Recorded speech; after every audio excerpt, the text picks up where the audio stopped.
दोस्तों, जब मध्य प्रदेश पटवारी का परीक्षा हो और पुराने पेपर को हल ना करें तो पेपर को हल करने का कुछ मतलब ही नहीं मिलेगा। और हमारा सीधा सा मतलब है कि पुराने पेपर को हल कर लें तो मध्य प्रदेश पटवारी का एग्ज़ाम जो है अच्छे से क्लियर हो जाएगा, क्योंकि हमें प्रश्नों की प्रकृति मिल जाएगी। और प्रश्न की प्रकृति मिलते ही हम प्रश्नों की रूपरेखा को अच्छी तरह से समझने लगेंगे, किस तरह से पटवारी एग्ज़ाम में प्रश्न आते हैं गणित के।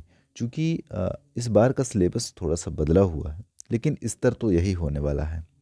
चूँकि पटवारी का जो लेवल है वो लेवल के हिसाब से पिछली बार भी एग्ज़ाम हुआ था, इस बार भी हुआ है। हालांकि इस बार पटवारी को ग्रुप 2 सब ग्रुप 4 में इसको शामिल कर लिया गया है, लेकिन फिर भी पटवारी का स्तर उतना ही रहेगा।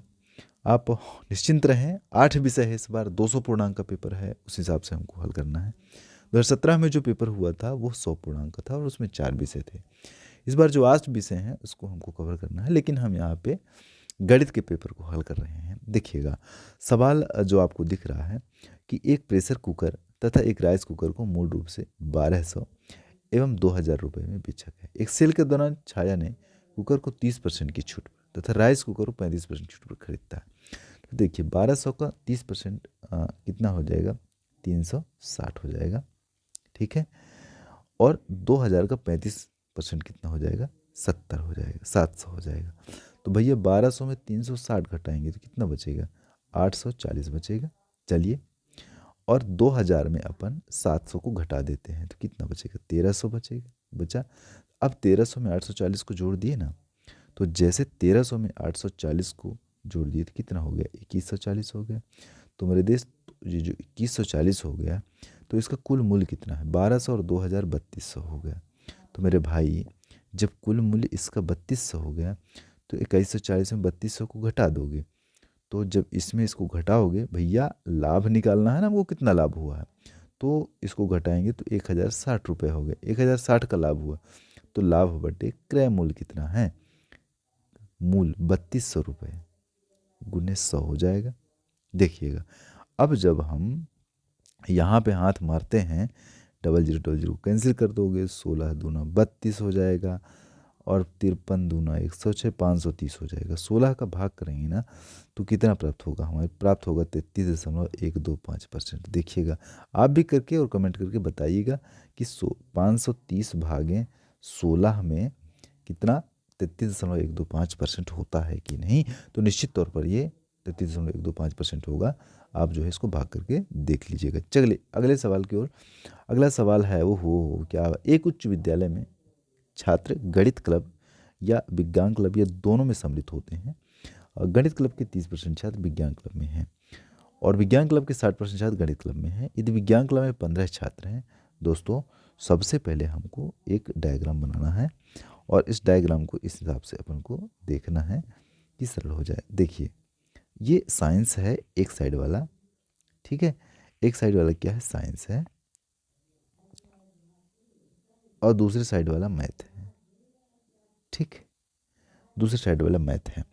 कह रहा है कि 30% छात्र विज्ञान क्लब में हैं।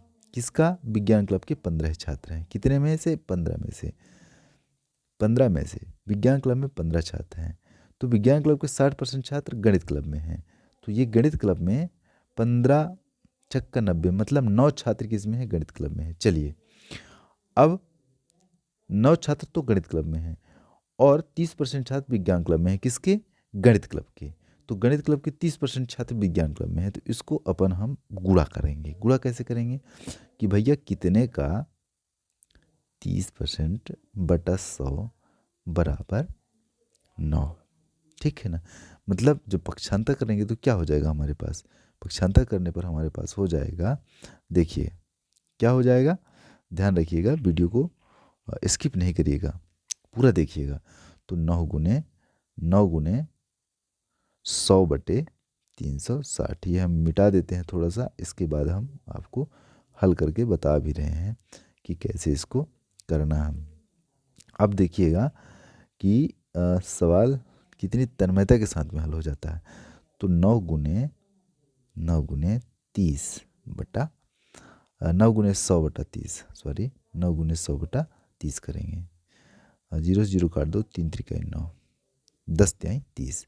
अब कितना हो गया भैया? अब हो गया हमारे पास 30। कितना? 30 हो गया। अब यही 30 आपका उत्तर है, देख लीजिएगा ऑप्शन में आपका लिखा हुआ है। चलिए, ये सवाल भी लग गया, ध्यान से देखिएगा। हालांकि ये समुच्चय का सवाल है और बहुत सरलता से इसको हल आप कर सकते हैं। अगला सवाल, यदि हल करें ए बटे बी बराबर पी बटे क्यू, दिखा है मेरे दोस्त, ए बटा बी बराबर पी बटा क्यूब, तो इसमें से क्या होता है? देखिए, ए क्यू बटे, देखिए बी को यहाँ जाने दो, ए को यहाँ जाने दो, तो ए बटा पी हो जाएगा। ठीक, ए बटा पी और बी बटा क्यू हो जाएगा। ठीक है ना, इसको यहाँ और इसको यहाँ जाने दो, तो कर दोगे ए बटा पी और बी बटा क्यू, बी बटा क्यू। तो निश्चित तौर पर हमारा ऑप्शन नंबर ये सही है। मतलब समझ में नहीं आया, एक बार और देख लीजिए। मैं क्या कहा मेरे दोस्त? मैंने ये कहा कि ए बटा बी बराबर पी बटा क्यू, क्यू का गुणा ए से करोगे तो ए क्यू हो जाएगा, बराबर बी का गुणा पी से करोगे तो बी पी हो जाएगा। अब दोनों को उल्टा कर दोगे, तो ए पी को पक्षांतर करोगे तो मेरे दोस्त, जब पी के पक्षांतर करोगे तो ए बटा पी हो जाएगा, और क्यू को पक्षांतर करोगे तो बी बटा क्यू हो जाएगा। और यही जो है आपका सही उत्तर होगा। देखिएगा, अब सरलता से हल हो रहा है सारे सवाल। 3 अंक की सम संख्या वाली संख्या है। देखिए, 3 अंक की सम संख्या वाली संख्या, 3 अंक की सम संख्या है ऐसी संख्याएं जो 3 अंक हो और उनसे एक सम संख्या बने। तो देखिए, 5 डबल जीरो को लेंगे तो 5 तो एक संख्या हो गई, लेकिन 0 0 ये तो एक संख्या हो, तो ये 2 संख्या से बन रहा है 3 अंकों की संख्या। 499 भी 2 संख्याओं से बन रहा है 3 अंकों की संख्या। 450 3 अंकों की संख्या से 3 अंकों संख्या बन रहा है। 3 अंकों की संख्या से 3 अंक वाली सम संख्या बन रहा है। तो ऑप्शन नंबर 3 सही है, बाकी सब गलत है। चलिए, अगला सवाल क्या है? यदि एक समलंब की 2 समांतर भुजाओं का योगफल 16 सेंटीमीटर है तथा क्षेत्रफल 48 वर्ग सेंटीमीटर है, तो समलंब की ऊंचाई ज्ञात कीजिए। सबसे पहले जो समलंब चतुर्भुज होता है, इसको ध्यान देना है कि हमारा समलंब चतुर्भुज क्या होता है। ये समलंब चतुर्भुज है दोस्त, इसकी ऊंचाई अगर यच है, इसकी ऊंचाई कितनी है? यच है। इसका वर्ग सेंटीमीटर क्या है? 16 वर्ग सेंटीमीटर क्या है? इसकी दोनों भुजाओं का जोड़ है। तो क्षेत्रफल क्या होता है? क्षेत्रफल, त्रिभुज का क्षेत्रफल बराबर 1/2 गुणे ए धन बी गुणे एच। ये सूत्र होता है। ए धन बी का मतलब क्या होता है? दोनों समांतर भुजाओं का योग होता है। अब देखिएगा फटाफट, त्रिभुज का क्षेत्रफल कितना है? 48 वर्ग सेंटीमीटर। तो लिखोगे क्षेत्रफल की जगह में 48 बराबर 1/2 गुणे दोनों भुजाओं का योगफल 16 है, तो गुणे ए धन बी का जगह में क्या रख दोगे? 16 रख दोगे, और गुणे एच। ऊंचाई पूछ रहा है, ठीक है ना? तो 16 देख लीजिएगा, क्या करेंगे? अब हम 2 को बदलेंगे, तो 2 8 16 की 6 हासिल, 2 चौको 8 और 1 9 96 बटा 16 बराबर एच। 16 छक्का 96, और इसका सीधा सा मतलब हो जाएगा एच बराबर कितना हो जाएगा? एच बराबर 6 सेंटीमीटर। अब देखिए, बड़ी आसानी से इसका उत्तर प्राप्त हो रहा है हमको। ध्यान से देखिएगा सवालों को। 2 की घाते 5 सवाल है, 2 की घाते 5 गुणे 2 की घाते 3 बटा बटा 2 की घाते 4 बराबर 2 घाते 5 और 3 मतलब 2 की घाते 8, 2 की घाते 8 बटा 2 की घाते 4 मतलब 2 की घाते 8 में 4 घटाएंगे, 8 ऋण 4, तो सीधा सा मतलब इसका निकल जाएगा 2 की घाते 4। 2 की घाते 4 का मतलब 16 होता है, और अगर ऑप्शन में है तो सही उत्तर है हमारा। चलिए आगे देखिएगा, रिक्त स्थानों की पूर्ति करें। रिक्त स्थान में जो लिखा है उसको हमको हल करना है। क्या लिखा है? 4ax minus 3ay minus 4bx plus 3by। अब इसको हमें इस तरह से हल करना है कि a माइनस बी का भाग करेंगे तब तो ये बीच वाला जो गुणनखंड है वो प्राप्त होगा हमको। चलिए, यहाँ पे 4x रखेंगे तो 4ax हो जाएगा। चलिए, हुआ। 4x का गुणा b से करेंगे तो माइनस 4bx हो जाएगा, तो माइनस 4bx की जगह में इसको रख देते हैं, और ये हम घटा देते हैं। तो घटाने पर चिन्ह उल्टे होंगे और चिन्ह धन होंगे, उल्टे कैंसिल हो जाएगा, कैंसिल हो जाएगा। माइनस 3ay प्लस 3by बचेगा। मेरे दोस्त, वीडियो पर बने रहिएगा और ध्यान से देखिएगा, समझदार की बात है, समझदारी की बात है। -3 रखेंगे और वाई रखेंगे। 3y का गुणा a से करेंगे तो 3ay हो जाएगा, -3ay होगा। और 3y का गुणा b से करेंगे तो +3by हो जाएगा। तो प्लस हो जाएगा, ये चिन्ह उल्टे करेंगे और ये कैंसिल हो जाएगा, शेषफल 0। ये वाला जो आप उत्तर आया ना, यही हमारा जिसमें होगा वो सही है, 4x - 3y। चलिए अगला सवाल क्या है, औसत ज्ञात करें। तो मेरे दोस्त औसत तो बहुत आसानी से ज्ञात हो जाता है। 19 धन 77 धन 26 धन 46 धन 12। अब हम इसको किससे भाग करेंगे? इसको करेंगे मेरे दोस्त भाग, गिन लेते हैं, 1 2 3 4 5 से भाग करेंगे। औसत है, बड़ी आसानी से हल भी हो जाता है और बस बड़ी आसानी से उत्तर भी आ जाता है। 2 6 8 8 6 14 14 7 14 7 21 21 और 9 30 30 की शून्य हासिल 3 बचेगा। और 1 और 4 5 5 2 7 7 7 14 14 1 15 15 3 18 180 180 बटे 5 5 तिहाई 15 5 छक्का 30, ये 36 हो गया उत्तर हमारा। देखिएगा सरलता से। अगला सवाल है 15/74 दशमलव विस्तार में 2000वां स्थान क्या है? तो भैया जो सम स्थान में होगा वही 2000वां स्थान पे होगा, सीधी सी बात है। तो सम स्थान पर देखते हैं, 15 में अगर हम 74 का भाग देते हैं तो सम स्थान पर जो संख्या प्राप्त होगा वही हमारा उत्तर होगा। तो भाग न पहुँचे लब्धे शून्य हो जाएगा। तो यहाँ पे रखेंगे 15.0। तो 74 दूना करेंगे, 74 दूना 144, 148 हो जाएगा।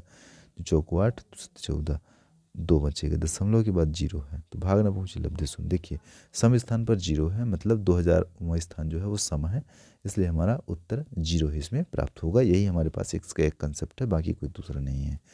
चलिए अगला सवाल है 9 99 999 से विभाज्य नहीं है। तो मेरे दोस्त 9 99 999 को भाज्य, देखिए 9 से भाग करेंगे तो ऑलरेडी भाग चला जाता है। 11 से 11 99 भाग न पहुँचे लफ्ज़ में 11 99 सब 11 से चला जाता है। 99 से भाग चला जाता है। ऑप्शन नंबर तीसरा है जिससे इसमें भाग नहीं जाएगा। बहुत सरल है। अगला सवाल है दिए गए क्रम में अगला पद क्या होगा? तो अगला पद मेरे दोस्त निकालना है हमको। तो इसमें अगला पद क्या हो रहा है देखिएगा। इसका जो अगला पद है वो हम यहाँ पे करके आपको दिखा रहे हैं। 15 6 21 21 6 27 27 6 33। अब उधर से 100 में 6 घटाएंगे 94, 94 में 6 घटाएंगे 88। अब मेरे दोस्त 88 में 6 घटा दो तो कितना हो जाएगा? 82 हो जाएगा। और यही आपका सही उत्तर है। चलिए अगला सवाल की ओर। अगला सवाल हमारा क्या कह रहा है? अगला सवाल बहुत मस्त है। सवाल है अभी जया की आयु से भरत की आयु का अनुपात 3:2 का अनुपात है, 3:2 है। 10 वर्ष पूर्व यह अनुपात 4:1 था। अब से 5 वर्ष पश्चात जया की आयु क्या है? तो मेरे दोस्त कितना अनुपात था? 3x और 2x का अनुपात था। ये क्या है? जया की आयु से भरत की आयु का अनुपात 3:2 है। ठीक है, जया और भरत का कंपटीशन हो रहा है। 10 वर्ष पूर्व यह अनुपात 4:1 था। तो 10 वर्ष पूर्व कर दो तो -10 कर दो और यहाँ भी -10 कर दो, बराबर 4/1 कर दो। और जैसे हम मेरे दोस्त 4/1 करते हैं तो गुणा करते हैं, तिर्यक गुणा। 3 इस 1 का गुणा इस पूरे से और इस 4 का गुणा इस पूरे से। तो 3 एकम 3x ऋण 10 एकम 10 बराबर 4 दूना 8x ऋण 10 चौको 40 हो जाएगा। अब देखिएगा ना, बड़ा सरल है, बड़ा सरल है। आपसे 5 वर्ष पश्चात जया की आयु क्या होगी? तो वर्तमान में जो है उससे 5 वर्ष पश्चात क्या होगी? तो देखिएगा 3x में 8x उधर कर देते हैं तो -10 हो जाएगा, -10 और +40 बराबर 8x में 3x घटा देंगे तो 5x बचेगा हमारे पास। अब इसका सीधा सा मतलब निकालेंगे आगे जा कर के। देखिए क्या है, 40 में 10 घटाएंगे तो 30 बचेगा, 30 बराबर 5x, मतलब x बराबर 5 छक्का 30, x बराबर 6 तो मिल गया ना, x बराबर 6 मिला। अब कह रहा है 5 वर्ष पश्चात आयु क्या होगा? तो किसकी आयु पूछ रहा है आपसे? 5 वर्ष पश्चात जया की आयु। तो जया कितना है? 3x। तो 3x धन 5 तो 3 छंग 18, 18 और में 5 जोड़ दोगे तो कितना हो जाएगा? 23। ठीक है, मान रख दिए हैं 3x में, 10 तो नहीं जोड़ेंगे, वर्तमान आयु 3x और 2x निकाले थे हम, तो 3x में मान रखेंगे तो 23 आ जाएगा उत्तर। चलिए आगे का सवाल है 33 नंबर का। वर्तमान में पिता और पुत्र की आयु का अनुपात क्रमशः 7:3 है। 10 वर्ष पश्चात यह अनुपात 2:1 होगा। पुत्र की वर्तमान आयु कितना होगा? तो देखिए जिस तरह से सवाल लिखा हुआ है उस तरह से हमको हल भी करना है। बस थोड़ा सा धैर्य रखिएगा। मोबाइल से बना रहे हैं मेरे दोस्त, थोड़ा सा दिक्कत हो जाता है, लेकिन ध्यान दीजिएगा, सवाल मस्त है। वर्तमान में पिता और पुत्र की आयु का अनुपात 7:3 है। देखिएगा, अगर पिता की और पुत्र की आयु का अनुपात हमको निकालना है तो ये कह रहा है 7x और 3x है। 10 वर्ष पश्चात 2:1 होता है। सब में 10 जोड़ देते हैं और 10 जोड़ देते हैं, बराबर कितना हो जाता है 2/1। बराबर कितना हो जाता है 2/1। तो हमको लिखना है मेरे दोस्त 7x धन 10 बटे 3x धन 10।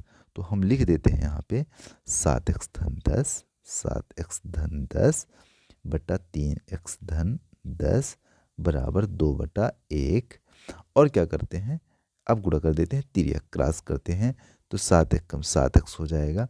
7 कम 7x धन 10 बराबर 2×3 6x धन 10 दूना 20। 7x में 6x को घटा देते हैं मेरे बच्चे, 7x में 6x घटा देते हैं तो कितना हो जाता है 1x हो जाता है, बराबर 20 में 10 घटाते हैं तो 10 हो जाता है। तो x का मतलब 10 आया मेरे बाबू। तो जैसे x का मतलब 10 आया तो पुत्र की वर्तमान आयु कितनी है, तो 10×3 30। भैया पुत्र की वर्तमान आयु 3x है, तो 3x में क्या करेंगे 3 गुणे 10 कर देंगे तो 10×3 30 वर्ष हो जाएगा। तो मेरे भाई 30 वर्ष का ऑप्शन है उत्तर में, देख लीजिएगा ध्यान से। अब देखते हैं क्या होता है अगला सवाल। बेंगलुरु, ओहो हो क्या बात है, BENNGALUR।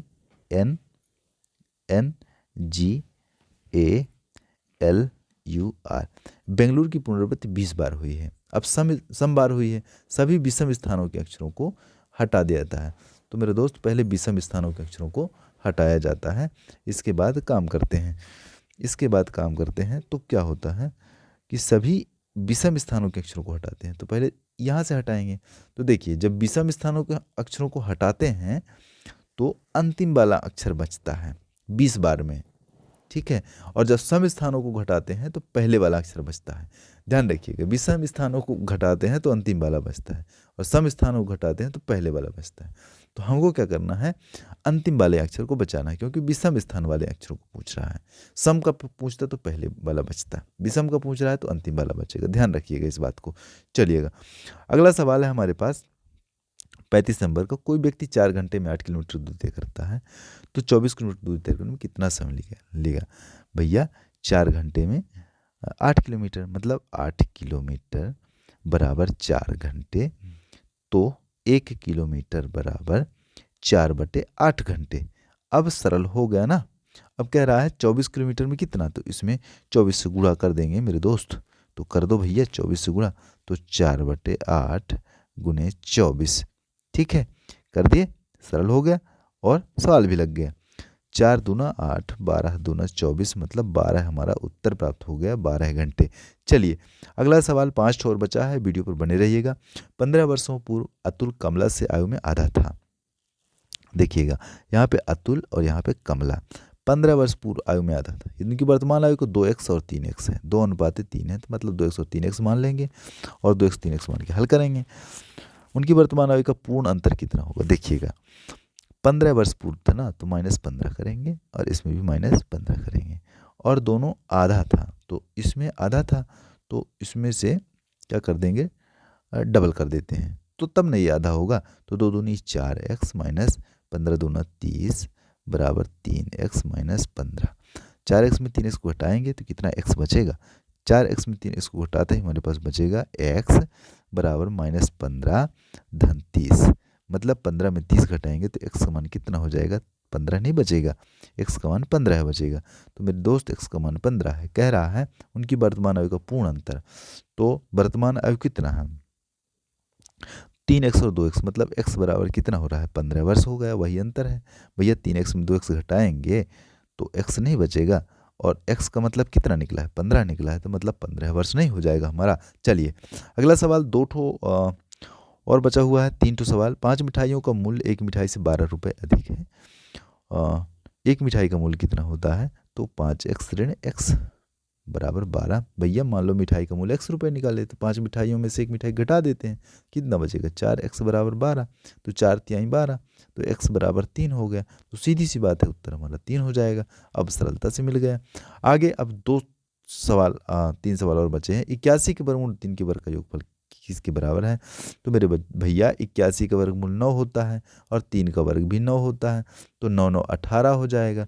तो मेरे दोस्त, जब 9 9 18 ही होना है तो 18 का ऑप्शन होगा। 3 त्रिकाई 9, 3 दूना 6, 3 एकम 3, 3 छंग 18। हमारे पास चौथा नंबर का ऑप्शन है। सीधी सी बात है, उत्तर लग गया। अगला सवाल देख लीजिए, 64 घाते 5/6। तो मेरे दोस्त 64 क्या होता है? 2 की घाते 6 की घाते 5/6। ठीक है, 6 से 6 कैंसिल कर दोगे, बराबर 2 की घाते 5 बचेगा। और जब मेरे दोस्तों 2 की घाते 5 बचेगा ना, तो कितना हो जाएगा? 32 होगा। 2 की घाते 5 का मतलब 32 होता है। अगला सवाल 2 ठोर मेरे दोस्त, और 100 सवाल और सरलता से देख लीजिए। 0 में 50 के मध्य अभाज्य संख्याओं की संख्या, तो बच्चे गिन लीजिएगा। 0 और 50 के बीच अभाज्य संख्याओं की कितनी संख्या है? पहली अभाज्य संख्या 2, ठीक है, और दूसरी अभाज्य संख्या 3, फिर 5 है, फिर 7 है, फिर 11 है, फिर 13 है, फिर 17 है, फिर 19 है, फिर 23 है, फिर 29 है, फिर 31 है, और 37 है, 41 है, 43 है और 47 है। इनको सब जब पूरा गिनेंगे ना, तो हमारे पास 15 प्राप्त होगा। देख लीजिए, गेम की बिल्कुल 100% सत्य है हमारा। चलिए, बहुत बहुत शुक्रिया वीडियो देखने के लिए। अगर हमारा काम पसंद आता है तो हमारे चैनल को सब्सक्राइब कीजिए, वीडियो को लाइक कीजिए, शेयर कीजिए तथा कमेंट करना बिल्कुल ना भूलिए, जिससे हम और उत्साहित रहें और इसी तरह से वीडियो आपको बना करके देते रहें यूट्यूब के माध्यम से। बहुत बहुत धन्यवाद, बहुत बहुत शुक्रिया आपको।